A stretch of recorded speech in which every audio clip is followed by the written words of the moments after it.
Hi, everybody. You are on the Bobby Dsouza show. And today I am privileged and delighted to have Simerjeet Singh.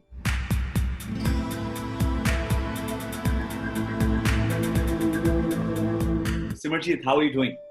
Hello, Bobby. I'm doing great, and it is a pleasure to be on your podcast. Let me appreciate the work that you've been doing, especially during the lockdown. I see a lot of wonderful videos, thoughts, quotations, and other stuff that you're putting out there on social media, and you've been doing a great job. And I look forward to an exciting discussion today on your podcast. Wonderful, wonderful. So, Simerjeet, before we move forward, for everybody's knowledge, and Simerjeet is a person who does not need any introduction, but formally, Simerjeet Singh is a motivational speaker, he's a virtual keynote speaker, he's a mindset coach, and he does a lot of keynote speeches on innovation, leadership, growth, and culture. He inspires a lot of people in India, but he's also really known inspiring the world. For example, he's doing a lot of work in Dubai, Middle East, Asia Pacific, USA, and the UK. What is very interesting thing that all of us should know, that Simerjeet Singh has 1 million subscribers on YouTube and 45 million views on YouTube alone. Simerjeet Singh, congratulations. I'm so delighted. Thank you, Bobby. And we've just also launched the US page on our website. So I've done about 3 keynote speeches on the US soil over the last few years. And now we're doing a lot of virtual engagements. So we are reaching out to that part of the world as well. And so yes, the journey all started back in 2007 when I picked up my bags and just left the UK, left my job and left my career track, in the hospitality industry to start all over once again. I call it the reboot, pressing the reboot button of my life. When your computer is stuck and you want to hit Control Alt L and hoping that some miracle will take place. So 2007 was that year for me, and it's been an interesting journey over the years. Yeah, I think it's beyond interesting. It is outrageously beautiful. That's the word, because I am. And for everybody who's checking out this video or listening to the podcast, Simerjeet Singh as a person and a friend I've known for quite a number of years, and he's also been instrumental in being a sort of a guide to me, and he's given me a lot of direction in a lot of simplicity. So Simerjeet Singh, once again, welcome to the show. And it is a pleasure once again. Pleasure is all mine, Bobby. And, as far as you say about mentoring, I consider it my duty, that if you achieve some degree of expertise, if you have some pieces of information that could help others, I think it's our chief duty and responsibility to share it with others. In fact, we created a whole playlist of videos available on our YouTube channel as well, which is called #Mentoring Motivational Speakers, done in a Q&A format that was all to help young, emerging, or even established speakers who want to do this as a full-time thing to find their niche in the market. Yes. Wonderful. So the topic of discussion today is knocked down but not knocked out. Now, Simerjeet, would you be happy to share, one instance where you were knocked down in life and how were you able to overcome it? I congratulate you on selecting a very powerful title. I'm reminded of a quotation by Confucius, the famous Chinese philosopher, who said, "Our greatest glory in life is not in never falling.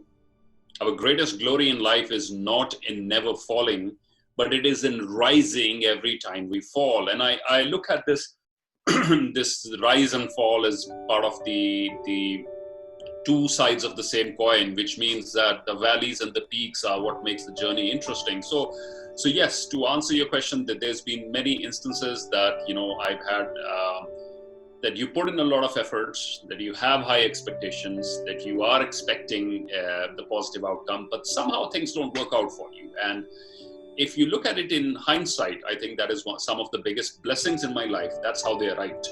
So if you let me take the example when I was in the US in the year 2001. After graduating from the Sydney Hotel School, my first job was with Marriott International, and we went to one of their prestigious resorts in Scottsdale, Arizona, which is now the JW Marriott Camelback. And everything a 21-year-old or 20-year-old, I think I turned 21 in Arizona, so everything a 20-year-old can expect for his career, was happening for me. It was a wonderful life. It was a great start to my career, and great friends, great place to be in, a great company culture. Arizona is always sunny and bright, nice place to live in, and so everything you could dream for. And then one phone call changes it all. One phone call there. So we were out somewhere, and then I saw 3 messages on my phone, and my sister left a message saying, "Dad's not well, call back home immediately." Oh. And she sounded very worried. So when I called back, I got to know my dad, who had just retired. He was 61. So a retirement for him happened at 60. He just had turned 61 and was building his dream home, post-retirement. And he had been diagnosed with a terminal cancer, stomach cancer. And things suddenly came to a halt for me, and a 20-year-old does not know how to process this sort of thing, something that you take for granted. You don't anticipate your healthy father is going to have cancer and that he will have only a few months, and he's going to go through chemotherapy and radiation and surgeries, and there's going to be, so what seemed like a very exciting trajectory is going to be very uncertain. So I made 3 or 4 trips back during the next 4 or 5 month period. He had a surgery, and then at other stages, I used to travel back from the US every single time. Then in October, I spoke to one of the young doctors who was looking after him. I said, "Look, you can be honest with me and tell me what are his chances of survival?" So he said, "Well, I would give him maximum 3 to 6 months." And that is when in October 2001, I decided, Bobby, that no more trips back home. I packed up my bags. My HR manager at that time, wonderful lady called Anna Smith, very supportive. And so I packed my bags, without a job, saying goodbye to my career trajectory, which was just taking off. I land back home in my hometown, which is a small town in rural Punjab called Batala in district Gurdaspur. So my dad was an officer with the Punjab government. So I'm back home. I don't have a job. And I suddenly am coming from this lifestyle to all of a sudden being back home doing nothing absolutely except looking after my father. I'm so glad I did it. Okay. But bouncing back from what I considered, so here's what happened next. So I looked after my dad for the next 2 months, completely being with him all the time and doing all the stuff that needed to be done.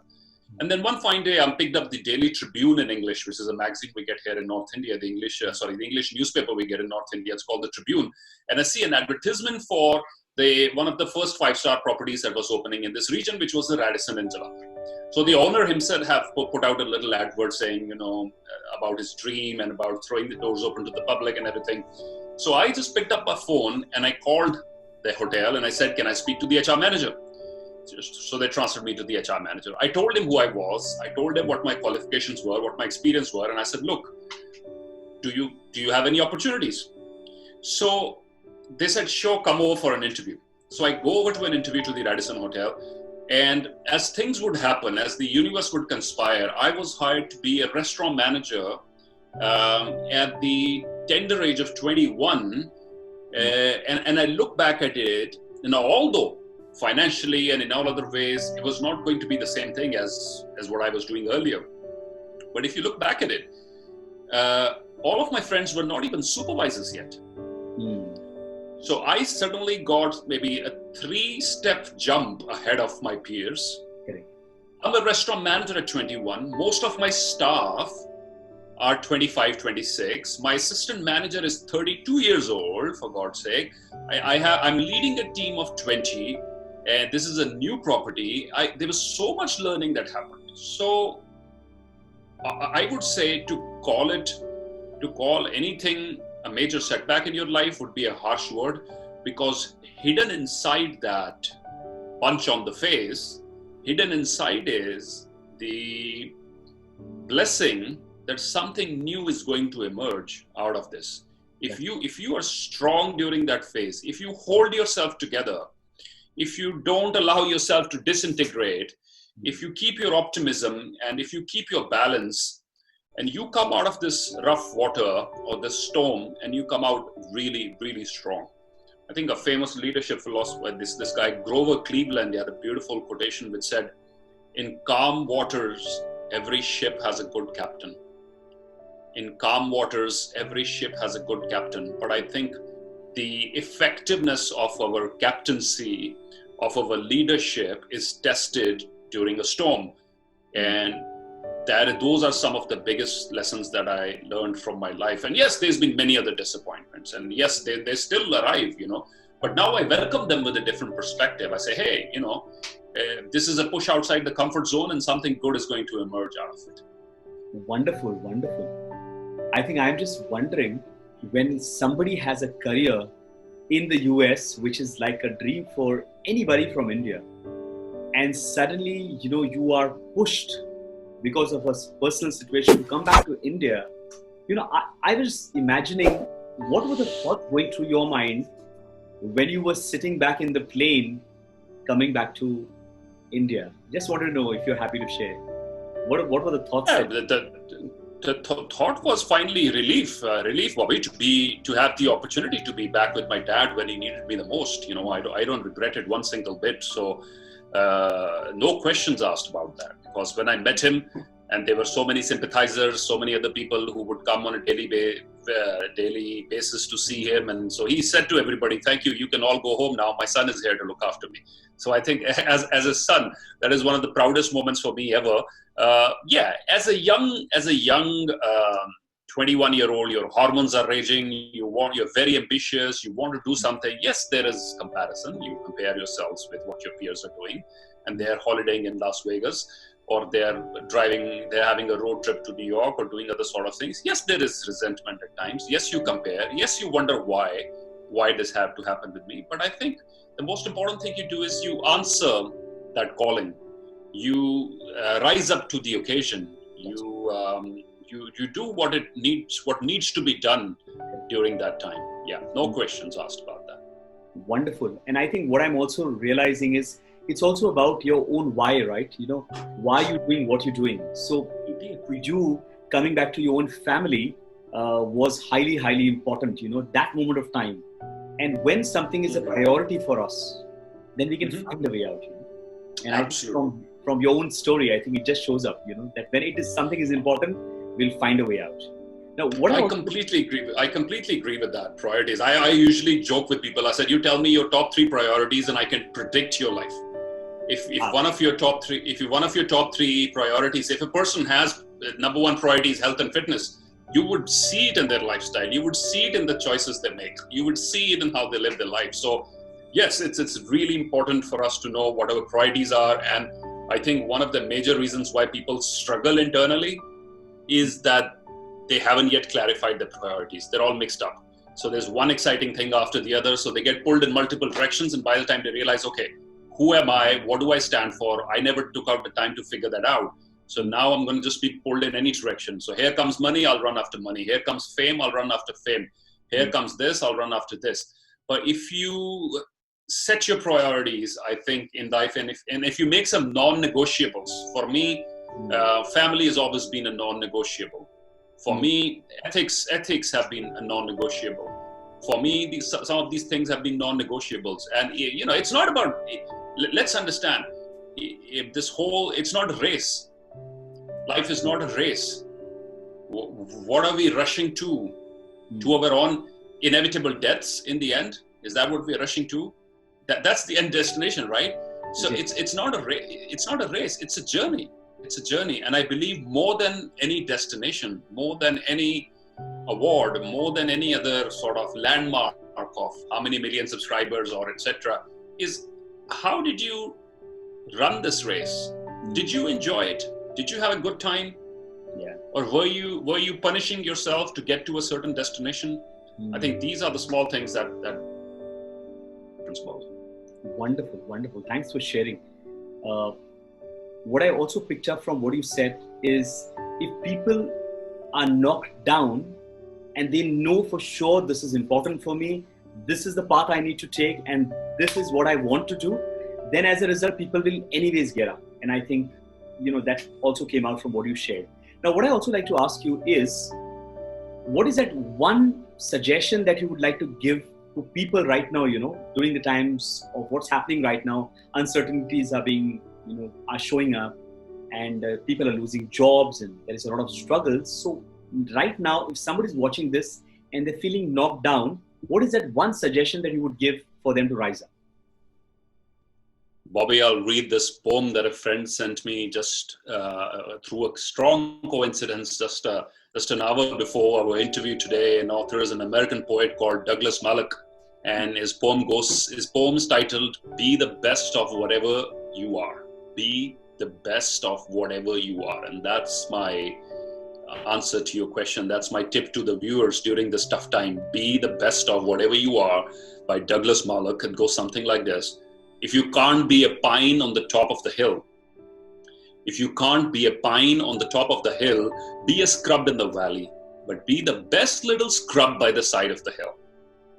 If you can't be a pine on top of the tree, be a scrub in the valley, but be the best little scrub by the side of the hill. Be a bush if you can't be a tree. If you can't be a highway, then just be a trail. If you can't be the sun, be a star. It isn't by size that you win or you fail. Be the best of whatever you are. Wow. It isn't by size that you win or you fail. Be the best of whatever you are. It's not about size. It's not about, X person has this much influence and, so which means if I don't have influence, I can't positively impact someone's life. Do the best you can. Be the best of whatever you can be during this point of time. Help someone. Even if you can bring a smile on one person's face, Bobby, your day is made. Your job is done, right? And then it's a ripple effect. It's a ripple effect. Imagine if you were able to inspire one person today, if you were able to change the perspective of one person today, that one person is going to have an impact on so many others. And this is how we underrate and undervalue the impact of small actions. That's right. Most of us are holding back our brilliance in this false assumption that I must do something really big in order to make a difference. And that's nonsense. That's complete, utter nonsense. What if that day never arrives? Correct. We are here now. Look at yourself in the act of initiative today. You picked up the phone, you sent an email, said, okay, I want to do this. And here we are today having this conversation. Absolutely. That's one act of initiative. And you will spread it out to so many others. And we must take initiative. We must not underestimate our God-given potential. That's my message to the audience. Don't underestimate the potential that is within you to make a positive difference in the world. And don't sit around waiting for you to do something big. I think it was Mother Teresa, I do beg your pardon. I think it was Helen Keller. She said, my desire is to do big things, but it is my chief duty to do the small things with great love. Wow. It is my chief duty to do small things with great love. If we can all understand and apply that, I think the world will be a better place. Wonderful, wonderful. While you were speaking, I'm reminded of this quote by T.D. Jakes. And he says that do the best you can with the least you have, or with whatever you have, the best that you can do. And what you're saying is absolutely right. As in, in times when people feel knocked down, a good question like you sharing is, can they do the best they can with whatever they have? Correct? Right. Wonderful, wonderful. Now, I had this one question, and we've seen this as an experience a lot of time. So the question is, why do people get knocked down even though they might have done the right thing? Sometimes people are putting in a lot of hard work, they're doing things, but somehow they are seeing failure after failure after failure. So what do you think could be the reason? First thing, we need to stop calling it a failure. It is not a failure. Failure is a very strong term. It's sort of passing a judgment or, okay, this is final. It's never final. It's a test. That's what it is. It's a test. It's a test. The universe wants to test. Are you capable enough for the success that you want? Have you learned everything you need before you get the success that you want? Have your ethics and your values become strong before you get the success that you're asking for? Do you have the knowledge, the expertise, the mindset before you acquire everything that you want to acquire? So I wouldn't use the word failure, Bobby, personally. I would use the word test. It's a test, just like the ones we used to have back in school. It's a test. And time is never the same. Two days are never the same. It's constantly changing, constantly evolving. People who have given up hope right now in the lockdown, let me tell you, the world is not going to be like this. If you're a young person and you just started a venture and all of a sudden you feel there's no customers due to the lockdown, have faith. It is going to change. It will take time, but it will come back to normal. The world is going to come back to normal even stronger than we were before. We didn't have all this. Look at how these wireless technology and these remote conferences have flourished in the last couple of months. People who've never talked to each other before are now doing podcasts and Zoom conferences and so many other things before. Look at how education has quickly evolved to the online model. That's right. Look at how so many industries have quickly adapted. Look at how the environment has quickly improved during the lockdown. So there are so many blessings, there are so many teachings, but to answer your question, why do hurdles come? Because in our path of persistence, when we are moving forward towards a goal, why do we have to face hurdles and setbacks? And my answer is this: you're going to enjoy the outcome even more. You're going to treasure it, you're going to value it, because you didn't get it easy. If you get it easy, you don't value it. You give a brand new iPad, latest edition to a kid without the kid has never worked in his life, and you will see he's going to throw it around and he's not going to look after that gadget. You give the same gadget to someone who had to wait for 3 or 4 years or had to, really beg his mom and dad for it, and he's going to value his device entirely differently. We will value what we create if we go through these tests. That's number one. Number two is that you've got to love the game.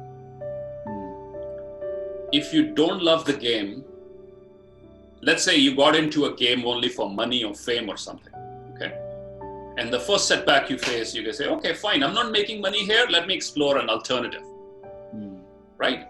I started motivational speaking, but it didn't work out. I'm not making the money I want to. Let me go into real estate now. And let me go into, I should open a little restaurant now, because the motivation was money. So money disappears, I look for other revenues, right?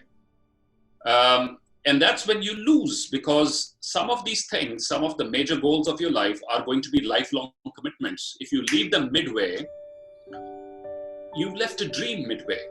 So you've got to love the game. And once you love the game, you will not view this as a failure. You've got to enjoy the process. I always say this, outcomes are fine. I love outcomes. I love great outcomes. I want that if I create a YouTube video, I want it to be a viral video.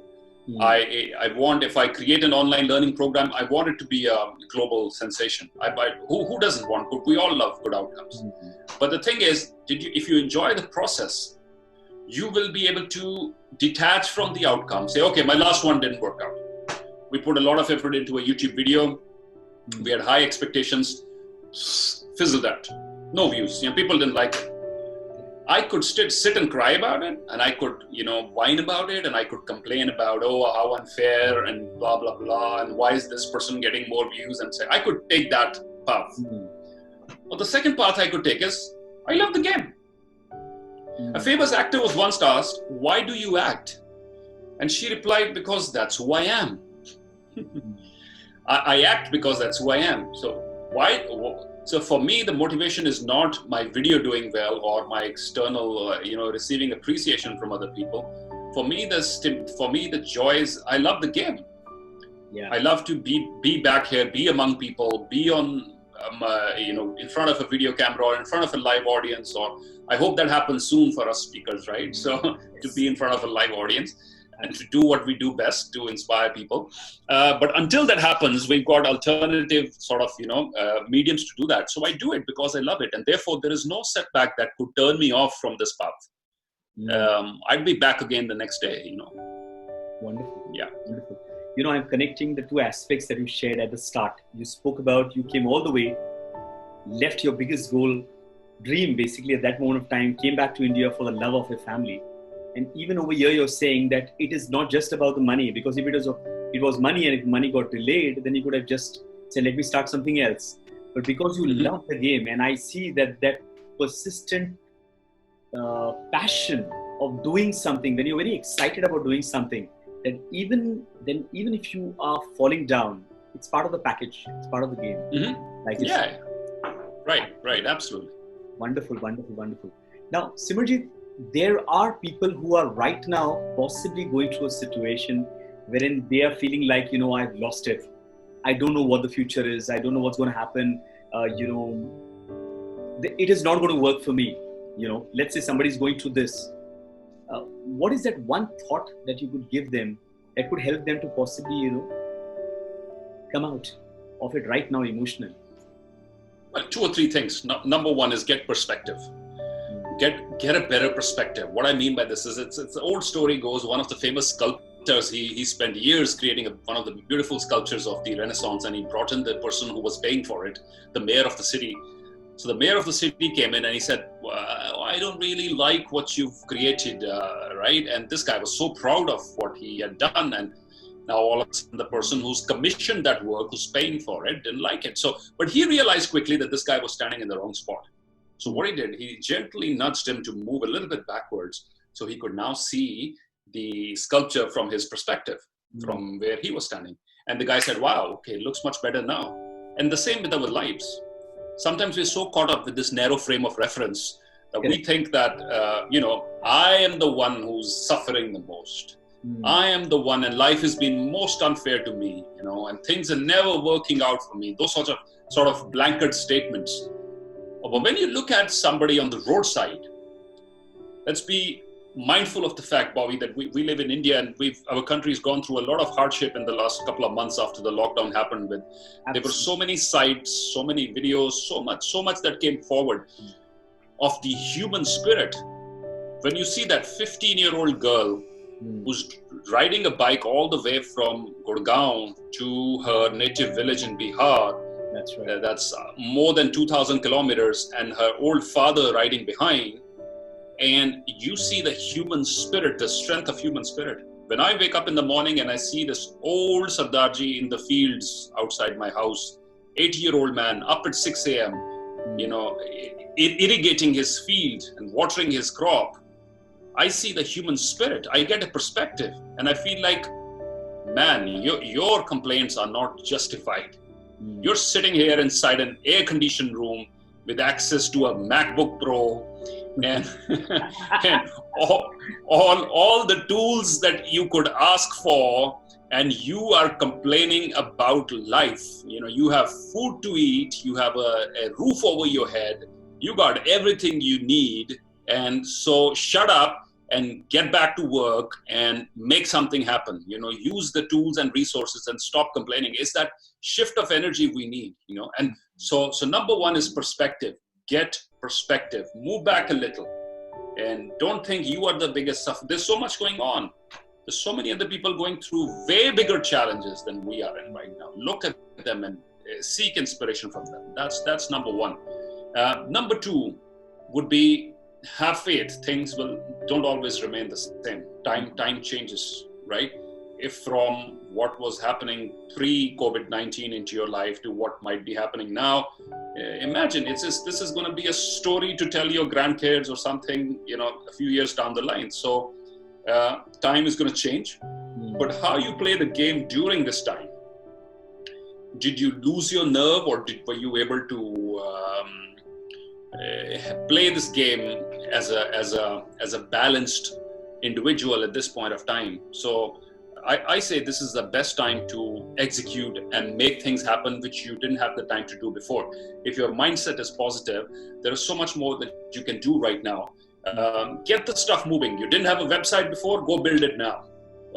You didn't have a digital presence before, go do it now. You didn't have an online tribe before, go do it now. Your book was unfinished, you need to finish up the last few chapters, go write it now. Make stuff happen. If you have the time and you have the resources, you got food to eat, you got a place to sit down and write, do it. So because what will happen is, if you allow this opportunity to slip away, you're going to regret it a few years later. So don't let that happen. One of the most toxic emotions in our lives is regret. I wish I had the courage to lead a life true to myself. So said Bronnie Ware, the author of 5 Regrets of Dying People. She researched people, asked them on their deathbed, what is your number one regret in life? The number one was, I wish I had the courage to lead a life true to myself and not what other people expected from me. So let go of fear, allow in faith, and move forward with confidence and faith into the direction of your goals. And time is not going to remain the same. Things will change. Humans are still on this planet. We haven't disappeared. Consumers are still here. Corporations are still here. It's just a time everybody's lying a little low to take care of, so that this thing passes away. Things will return back to normal. Yeah. Thank you. Thank you for sharing. Simar, I was saying that when you were talking about what you were talking, I remember when I was writing the book Fallen to Rise, and you, of course, heard a little about the book. When I was writing Fallen to Rise, I actually had people who told me that, who's going to read your book? Or when I started writing some chapters, after some time, I felt, I will not be able to complete it. But I'm so glad that I persisted, pushed myself beyond the self-doubt and beyond the words that people said. And I'm glad I completed it. And like you were saying earlier, you could start. Thank you so much, Simar. You could have big goals, but at the end of it, it's important for you to, that every day, that consistent steps that you take are very vital. Right. And it is so true. Writing a book is very, very hard, Bobby. It's very hard to write a book. The consistency required to finish what you start, to complete that paragraph. Congratulations to you on that. Thank you, Simerjeet. So there's this one question that I had for you, is because I've known you, I've seen your good work. One quality that I've seen that I really admire about you is consistency. How do you think you stay consistent when you're knocked down, when you're not getting the results, when things don't just work for you? How do you stay consistent? Because that's something that is not the easiest. So my answer to that, Bobby, is you build a team. You build a team. Even though those people might not be working with you under the same roof, you build a team of freelancers or supporters, but you can't do it all yourself. That's my answer to your question on consistency, on creating consistent output. You've got to delegate, you've got to train other people, you've got to allow them what they do best so that you can focus on what you do best. So if you're trying to make everything happen independently, all by yourself, that is one of the biggest mistakes anyone could do on this path of achieving their dreams. So it's really important to build a good team, people that you trust, people that you've trained, people that you can count on, so that when you're feeling low, when you're going through a little rough patch, you still got other players in the game to do what needs to be done for your enterprise or for your goals. And yes, we're not robots. We're humans. We're going to go through challenging times. We're going to go through emotions of not feeling our best. And on those days, just take a break. Just rest. Just cook, sleep, watch a nice movie, do something, do nothing. We need to repair ourselves. We need to rejuvenate, and we need to rest. And in the meanwhile, have a team who can still focus and execute on the goals that are important to your group, to your team. And because there's this famous poem called the Don't Quit poem, which goes something like this. Couple of lines I'd like to share, which goes something like this.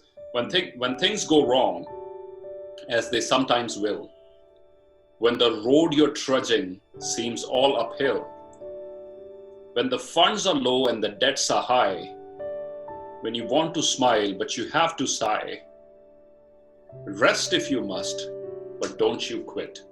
Rest if you must, but don't you quit. So I rest a lot. I look after myself. I take that time off. I take that couple of days off if I have to. And so because you have to understand that if, you don't want to burn out. You don't want to push yourself so hard that you burn out. We all have a gift, and it is our duty to replenish ourselves so that we present our best forward to the world, right? So the answer to your question of remaining consistent is that you build a team who are able to execute even when you are taking a break to replenish yourself. Wonderful. Thank you so much for sharing the information. Now, you mentioned about people, possibly who are doing business, who are solopreneurs, who are freelancers, or who run an organization, small or, large or medium-sized.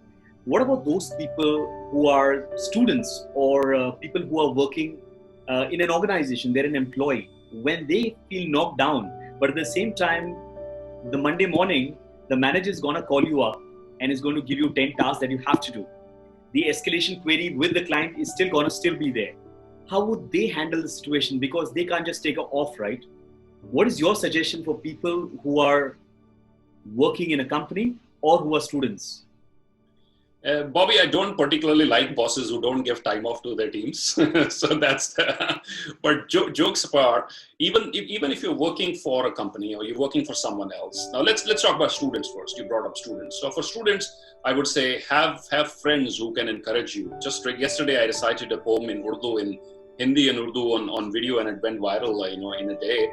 A couple of lines from that one is कि दोस्तों से वास्ता रखा करो जनाब, अच्छे दोस्तों से वास्ता रखा करो जनाब, ये वो हकीम होते हैं जो अल्फाजों से ही इलाज कर दिया करते हैं. अल्फाज means words. Hakim is a doctor. ये वो हकीम होते हैं जो अल्फाजों से ही इलाज कर दिया करते हैं. So you are going to have, you might have a mentor, a friend, a senior, or someone in college who could pep you up, and that's sort of the person you need to talk to. And then very important is self-healing. Your ability to self-heal, which means you create a mechanism. Let's say if you're a sports person, Bobby, and you have an injury, right? So you're going to change your diet a little bit to allow you to recover, right? You probably go to the physiotherapist, and you'll have some exercises. But you can't just sit there and complain, oh my God, look, I was such a good player and now I'm hurt. Why doesn't nobody in the world cares about me? And you can't complain, you can't whine. People will say, oh my God, what kind of a player are you? What kind of a champion are you, right? You're sitting there whining. So what do? You start the new diet, you start those exercises, and you start seeing the physiotherapist. And you live with the faith that I'm going to be back in the game soon, right? So create a self-healing mechanism. Books, music, spirituality, prayer, exercise, meditation, gardening, cooking, talking to your girlfriend, talking to your best friend, talking to your mentor, talking to yourself, watching a good movie. You've got to have a mechanism which says, fine, I feel your pain, and now it's time to repair and get back into the game. So we all have triggers. You could have that particular music track that say, peps you up. You have a cup of coffee that could pep you up. You could have a conversation with a good friend that could pep you up. You could have a good book and you read and the words hit you like a ton of bricks every time you read it, and that could pep you up. So find out what gets you going, and then learn to self-heal. It's really, really important. Don't wait for someone to come and rescue you. That will be my closing remark. Don't wait for someone to come and rescue you. Learn to rescue yourself, because guess what? No one's coming. No one's coming to rescue you. You can sit there, complain, lay in that ditch in the darkness, and no one's going to come and rescue you. But if you decide to crawl out of that ditch and see the light that is there, and then you can help other people do that. So don't wait for others to come and rescue you. Learn to rescue yourself. I really like the thought wherein you said, having a group of trusted friends around you, whether you're working for an organization, whether you're a student, but having a trusted group of friends will really, really help in times of difficulties. And I love the poetry that you shared. In fact, what we will do is, and for all our viewers, we will put the video links of that video which is going viral in the comment section so others can see. But Simerjeet, if anybody wants to reach out to you, if they want to listen to your podcast, your work, and you are doing a phenomenal work already, where should they reach you? I think, Bobby, with the central resources of our website, which is www.simerjeetsingh.com, spelled as SIMERJEETSINGH.com. That's the central resource. Our YouTube channel is youtube.com/Simerjeet Singh. And as well as all the podcasts and everything are connected. We are on Spotify and Apple Music and all other platforms, as well as YouTube, as well as we do a monthly or even bi-weekly Facebook live video, as well as on Insta and all the other places. So yeah, if you have the desire, we are easy to find in the cyberspace. Absolutely, absolutely. It was a pleasure having a discussion with you, Simerjeet. Thank you so much for your time. You are most welcome, Bobby. I thoroughly enjoyed having this conversation today myself. Thank you so much. You have a great day. See ya. You too. Take care. Bye-bye.